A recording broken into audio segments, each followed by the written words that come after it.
রাধা গোবিন্দ মিলিত তনু হলেন আমার গৌর হরি। এলেন কোথায়? শ্রীধাম নবদ্বীপ মাঝে।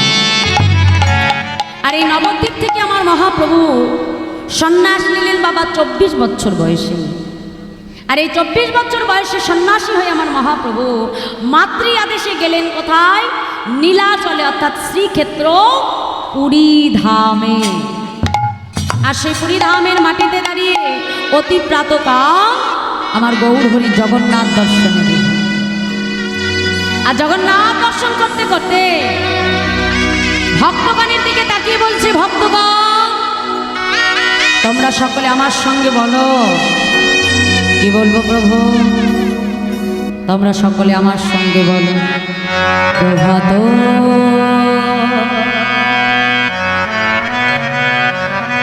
সময় হলো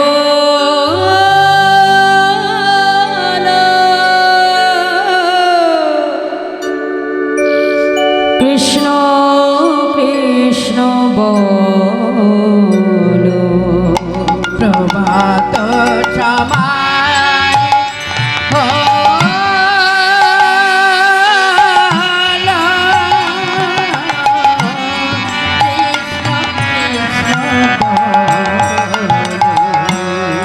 কৃষ্ণ ভজ কৃষ্ণ চিন্ত কৃষ্ণ নাম করো নন্দিনা কলিজে গতি নাহি ওগো যেই না সেই কৃষ্ণ ভজনিষ্ঠা করি নামের সহিতে যাচি আপনি শ্রী হরি।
হরিনাম গাইতে গাইতে প্রভুর পশ্চাতে এসে দাঁড়ালেন অগণিত ভক্ত। আর ওই অগণিত ভক্তের পেছনে এসে দাঁড়ালেন আরেক ভক্ত। ধীরে ধীরে গৌর হরি সেই ভক্তের কাছে এসে বলছে, এই যে কি নাম তোমার? আগে প্রভু আমার নাম গোবিন্দ ঘোষ। কোথা থেকে এসেছ? প্রভু আমি যে সেই অগ্রদ্বীপের মাটি থেকে এসেছি। কার কাছে এসেছ? দয়াময় আমি যে তোমার কাছে এসেছি প্রভু। আমার কাছে? হ্যাঁ গো, আমার কাছে কেন এসেছ? প্রভু আমি যে তোমার সঙ্গী হতে চাই। কি বললে? আমার সঙ্গী? না না না না না, আমার সঙ্গী হতে যেও না। কেন জানো? এ জগতে আমার সঙ্গী হলে তাকে যে প্রত্যেকটা পদে পদে দুঃখ কষ্ট পেতে হয়। তুমি তো পারবে না। যাও, সময় থাকতে থাকতে তাড়াতাড়ি ঘরের ছেলে ঘরে ফিরে যাও। কথাটা বড় সত্য কথা নয়, একটু আস্তে, এত কথা নয়। এ জগতে দেখবেন যারা ভগবানকে ভালোবাসে না মা, তাদেরকে কিন্তু পদে পদে আঘাত আর কষ্ট পেতে হয়। কেন জানো না? যেমন একটা সোনাকে আমি যত আগুনে পোড়াবো বাবা, সোনা কত যত আগুনে সোনাকে পোড়াবাও সোনা তত খাঁটি হয় না, ঠিক তদ্রূপ ভগবান এই মনুষ্য জীবকে তার ভক্তকে কষ্ট বেশি করেই দেয়, যাতে এই সংসাররূপী মায়ার আগুনে পুড়ে পুড়ে তার ভক্তটা খাঁটি সোনা হয়ে যেতে পারে। তাই গৌর হরি বল। গোবিন্দ ঘোষকে ডেকে বললো, গোবিন্দ যাও, সময় থাকতে থাকতে তাড়াতাড়ি ঘরের ছেলে ঘরে ফিরে যাও তুমি। গোবিন্দ ঘোষ ছুটে এসে গৌরহরির চরণটা জড়িয়ে ধরেছিল। আজ আমি তোমার সঙ্গী হব বলে আমার সর্বস্ব পরিত্যাগ করে আমি তোমার কাছে এসেছি। দয়াময়, আমাকে তুমি ফিরিয়ে দিও না প্রভু। দয়াময়, তুমি ছাড়া যে এই সংসারে আমার আপন বলতে আর কেউ নাই। দয়াময়, আমাকে তুমি ফিরিয়ে যেতে বলো না। দয়াময়, আমাকে তুমি ফিরিয়ে দিও না গৌরহরি। গোবিন্দ ঘোষকে দেখবা মাত্রই মহাপ্রভুর পূর্ব লীলার কথা মনে পড়ে গেল। এই গোবিন্দ ঘোষ পূর্ব জন্মে ছিলেন রাধারানীর এক সখী, যার নাম রঙ্গদেবী সখী।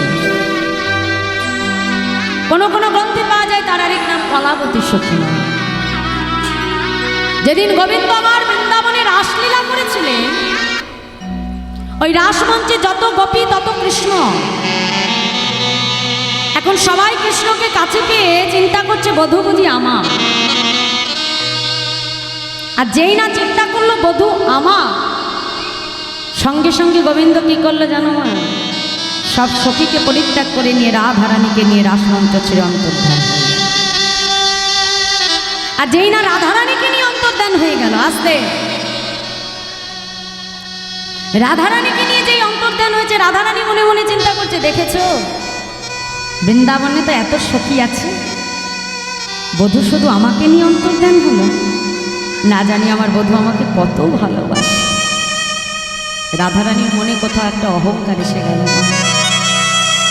জানবে জগতে ভগবান সব সইতে পারে, কিন্তু অহংকার ভগবান কখনো সহ্য করেন না।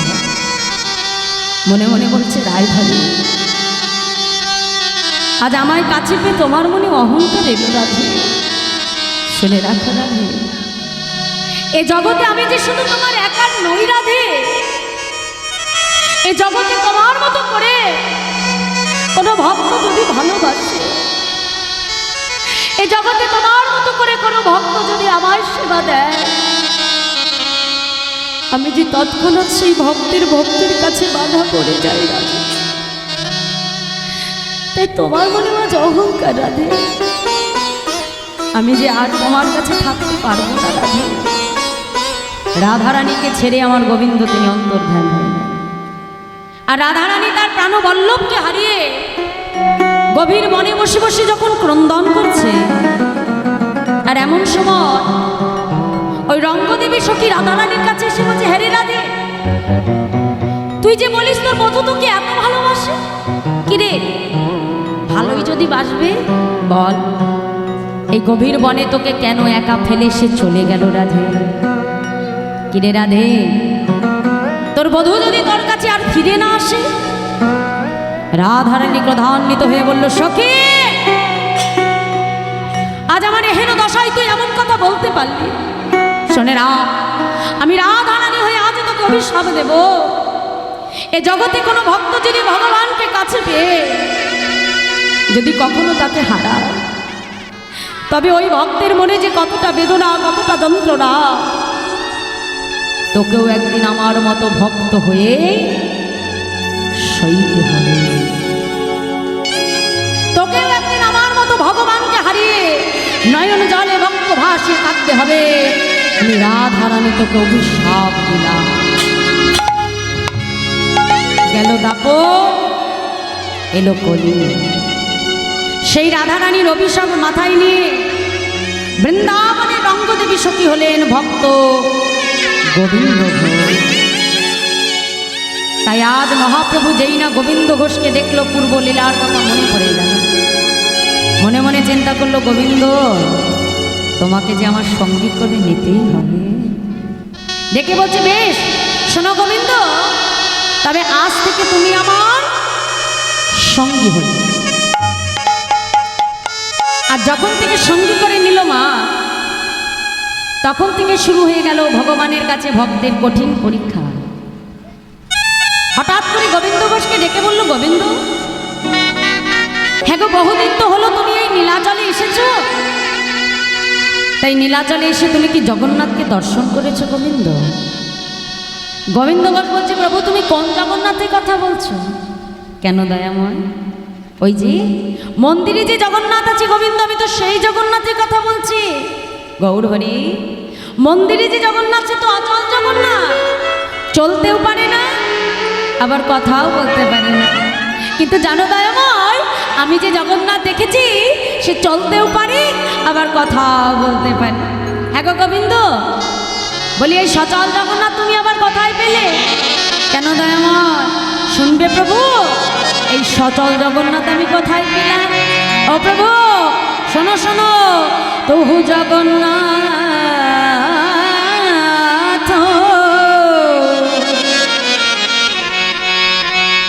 এই জগতে কহ ও সে আর তুহু জগন্নাথ হরি বল হরি বল।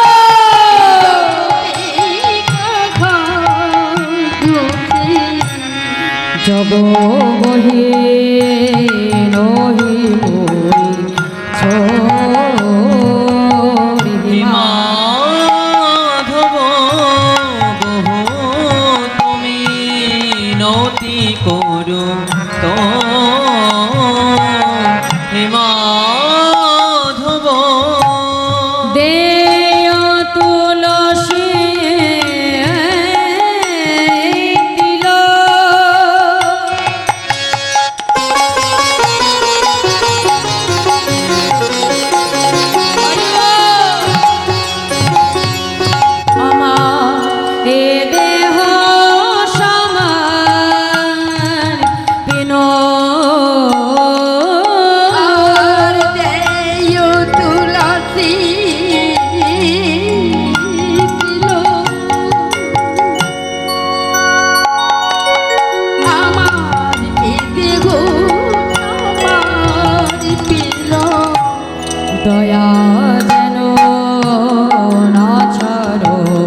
জগতে যেই কৃষ্ণ সেই জগন্নাথ, আর সেই হলো শ্রীকৃষ্ণ চৈতন্য মহাপ্রভু নিতাই গৌর হরি। যেই না বলেছে আমার গৌর হরি মৃদু মৃদু হাসতে আরম্ভ করল। বলছে এই যে গোবিন্দ শোনো বলি, আমার মনে একটু তীর্থ ভ্রমণের বাসনা হয়েছে। হ্যাঁ গো গোবিন্দ, তুমি কি আমার সঙ্গে যাবে? তা বাবা, ভগবান যেখানে ভক্তও তো সেখানে নাকি? তা আজকে গৌর হরি যাবে তীর্থ ভ্রমণে, তা অগণিত ভক্ত তারাও আজকে চলেছে প্রভুর সঙ্গে তীর্থ ভ্রমণ। অগণিত ভক্তকে নিয়ে মনের আনন্দে গৌর হরি তীর্থ ভ্রমণের উদ্দেশ্যে বাহির হলে। ভক্তগণকে ডেকে বলছে, ভক্তগণ তোমরা সকলে আমার সঙ্গে বলো। কি বলবো প্রভু? তোমরা কৃষ্ণ কৃষ্ণ বলো, হরি হরি তোমরা কৃষ্ণ কৃষ্ণ বলো,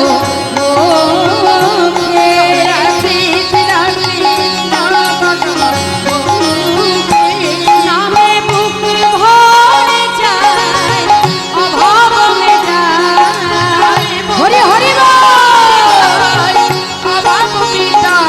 নামে বুক ভরে যায়, অভাব মেটায়,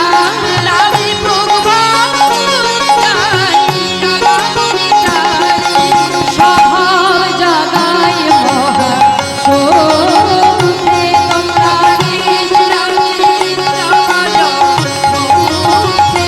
তোমরা কৃষ্ণ কৃষ্ণ বলো মুখে, তোমরা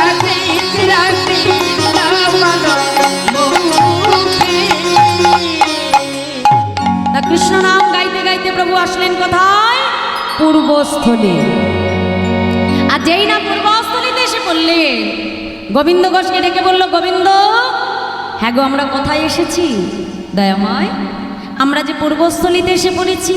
বাহ, তাহলে শোনো গোবিন্দ, বলি আজ আর কোথাও যাব না, এইখানে সকল ভক্তের সেবার আয়োজন করো তুমি।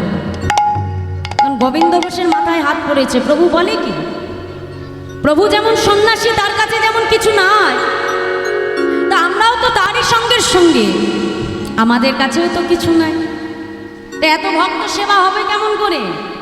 কথায় বলে মা, ভাবছ বসে চলবে কিসে তুমি ভাববার কে? যার ভাবনা সেই তো ভাবে, জীব সময় থাকতে তুমি ভাবো তাকে।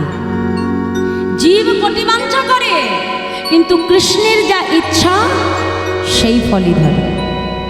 আমরা তো অনেক রকম চিন্তা ভাবনা করি, কিন্তু আমাদের ইচ্ছায় কিছু ঘটে কি মা? ঘটে না। আজকে গৌর হরি এসেছে যখন পূর্বস্থলীতে, এই কথাটা যখন পূর্বস্থলীবাসী জানতে পারলে, যার যা কিছু সামর্থ্য ছিল তারা সব কিছু নিয়ে আজকে গৌর দর্শনে ছুটে আসছে।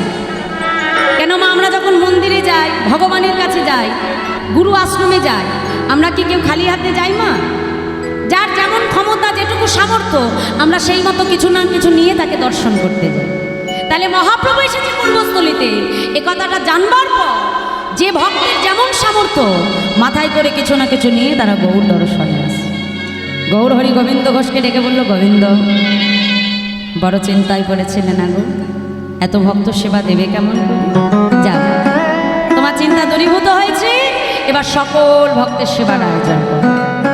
মহাপ্রভুর কথা মতো তাড়াতাড়ি রন্ধন করলেন গোবিন্দ ঘোষ। রন্ধন করবার পর মা মহাপ্রভুকে সেবা দেবে। এখন মহাপ্রভুর সেবা হয়ে গেল, এবার অগণিত ভক্ত তারাও প্রসাদ পেলেন। এখন প্রসাদ আনতে মহাপ্রভু কি করলেন? গোবিন্দ ঘোষের কাছে যে এবার হাতটা বাড়িয়ে দিয়েছে, গোবিন্দ এবার আমাকে দাও। কি দেব প্রভু? একই সেবার পরে কি লাগে তাও জানো না? সেবা আনতে কি লাগে গো মায়েরা? হ্যাঁ, মুখশুদ্ধি গো, মুখশুদ্ধি। যেই না বলেছে গোবিন্দ ঘোষ বলছে, প্রভু বেশ বেশ, তুমি একটু অপেক্ষা করো, আমি এক্ষুনি যাব আর আসবো। এই বলে 5 কোষ পথ দূরে গ্রামের ভেতরে গৌর হরির জন্য গোবিন্দ ঘোষ মুখশুদ্ধি ভিক্ষা করবে বলে ছুটে যাচ্ছে। কেমন করে?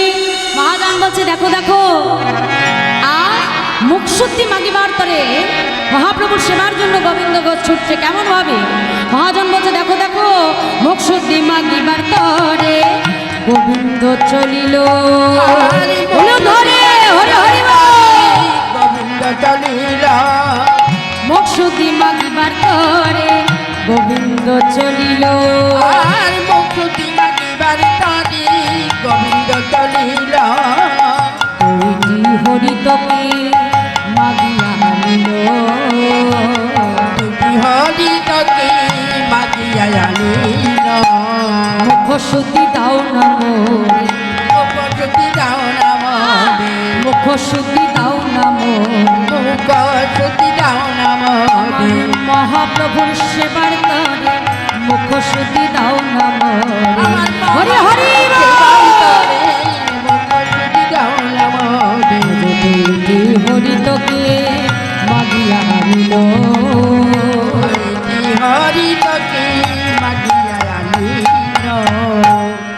তাহলে কটা হরিতকে ভিক্ষা করে পেল মা?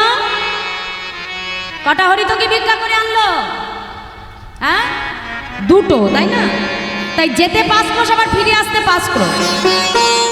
10 ক্রোশের পথ আর কম দূরের পথ নয়। এই যাওয়া আসা করতে গিয়ে গোবিন্দ ঘোষ খুব ক্লান্ত হয়ে গেছে। তা একটা গাছের নিচে বসে বিশ্রাম করছে আর চিন্তা করছে, আচ্ছা আজ তো আমি দুটো হরিতকে ভিক্ষা করে পেলাম, তা দুটো হরিতকে প্রভুকে দিয়ে কাজ নেই। একটা প্রভুকে দেব, আরেকটা আমি আমার কাছে রেখে দেব। না জানি কাল আবার কোথায় যে বলবে গোবিন্দ আমায় হরিতকে দাও, হ্যাঁ, তখন আমি কোথায় পাবো? আরে বাবা, প্রভু তো আর জানতে পারছে না যে আমি কি দিয়ে কি করছি। একটা দেবো, আর একটা আমি নিজের কাছে লুকিয়ে রেখে দেব। এই বলে মনের আনন্দে একটা হরিতকে নিয়ে মা নিজের অঞ্চলে গোবিন্দ ঘোষ বেঁধে রাখলেন। আর একটা হরিতকে নিয়ে ছুটতে ছুটতে গৌর হরির কাছে এসে বলছে, দয়ামা দয়ামা, এই নাও, এই নাও ধরো প্রভু। যেই না বলেছে, গৌর হরি কিন্তু একটা কথাও বদন থেকে বলল না বাবা। গোবিন্দ ঘোষের কাছ থেকে একটা হরিতকে নিয়ে মহাপ্রভু সেবা করেন। সেবা করে বলছে, এই যে গোবিন্দ, চলো আর বিলম্ব নয়, আবার আমরা তীর্থ ভ্রমণের জন্য বাহির হব। আবার অগণিত ভক্তকে সঙ্গে লয়ে পুনরায় প্রভু তীর্থ ভ্রমণের উদ্দেশ্যে আবার বাহির হয়ে গেলেন। আর ভক্তগণকে ডেকে বলছে, ভক্তগণ তোমরা সকলে আমার সঙ্গে বদনে বদন দিয়ে কৃষ্ণ নাম করো। প্রভাতকালে গৌর হরি কৃষ্ণ নাম গাইতে গাইতে যাচ্ছে, আর ভক্তগণ পেছনে গাইতে গাইতে আসছে। কি বলছে? বলে, গৌর হরি তোমায় ডাকলে আর রাধা গোবিন্দ দুইজনকে একসঙ্গেই ডাকা হয়ে যায়। তাহলে একজনকে ডেকে লাভ কি? দুইজনকেই একসঙ্গে ডাকবে। প্রভু বলছে কৃষ্ণ কৃষ্ণ বলো, আর ভক্তগণ কি বলছে জানো? ভজ গৌরঙ্গ কহ গৌরঙ্গ রহ গৌরঙ্গে নামে রে।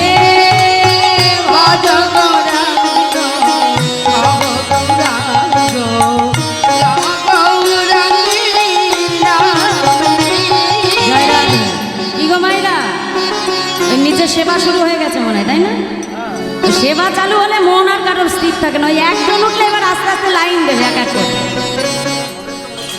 সারাটা জীবন তো খেয়ে আর ঘুমিয়েই কাটিয়ে দিলাম গো মা। একটা দিন 3 ঘন্টা সময় তাও গোবিন্দের জন্য রাখতে পারি। সেখানে এসে ঘড়ি দেখতে হবে যে কটা বাজলো, তাড়াতাড়ি বাড়ি যেতে হবে। হরি বল। তোমাদের থেকে আমাদের আরো বেশি তারা। হ্যাঁ, হরি বল। একটু অপেক্ষা করো না, আগে ভগবানের সেবাটা দিয়ে নাও, তারপরে তো নিজের সেবা। জয় রাধে রাধে। একটু হাত তুলে ফেলো দেখি। এই নাম জানো তো? আমাদের সবার জানা আছে? সবাই জানে? তাহলে একটু হাত তোলো, বাহু তুলে। হরি বল, বলো। ভজ গৌরঙ্গ কহ গৌরঙ্গ লহ গৌরঙ্গে নামে রে। বলো।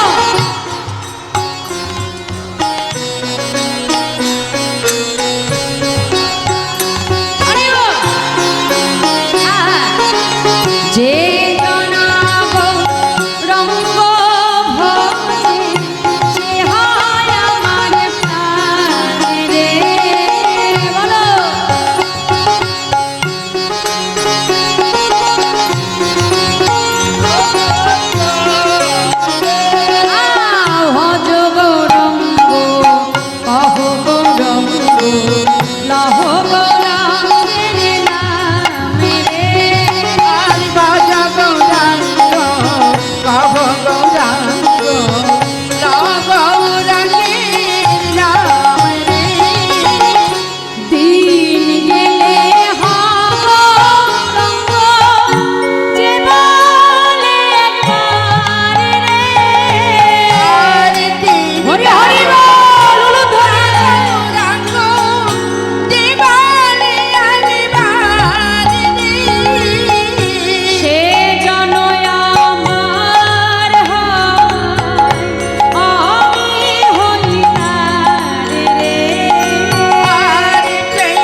ভক্তবৃন্দকে সঙ্গে লয়ে প্রভু আসলেন কোথায়?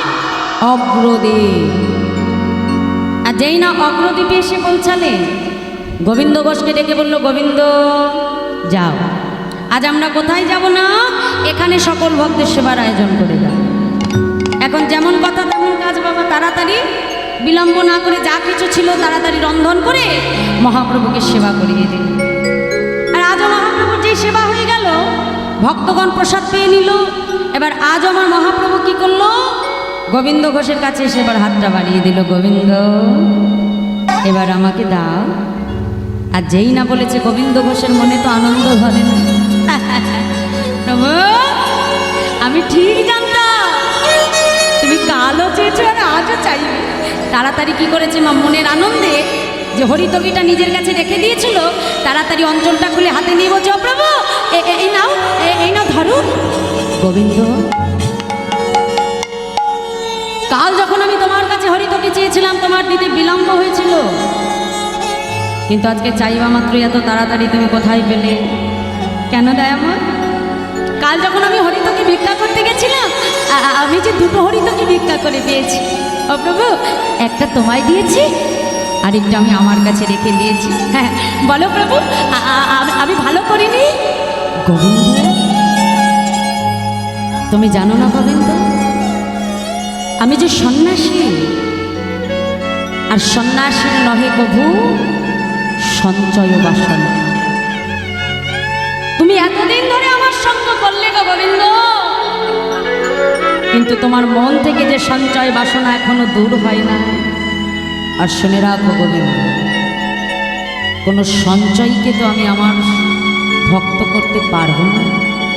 চলে যাও, চলে যাও বলছে গোবিন্দ, তুমি চলে যাও। গোবিন্দ ঘোষ ছুটে এসে গৌরহরির চরণটাকে জড়িয়ে ধরেছে, দয়াময় আমি যদি কোনো কিছু সঞ্চয় করে থাকি প্রভু, সে তো আমি আমার নিজের জন্য করিনি দয়াময়, আমি তো তোমার সেবার জন্য করেছি প্রভু। এতে যদি আমার কোনো অপরাধ হয়, এতে যদি আমার কোনো ভুল হয়, তবে তুমি আমাকে মারো, আমাকে তুমি সাজা দাও, কিন্তু দয়াময় আমাকে তুমি চলে যেতে বলো না গৌরহরি।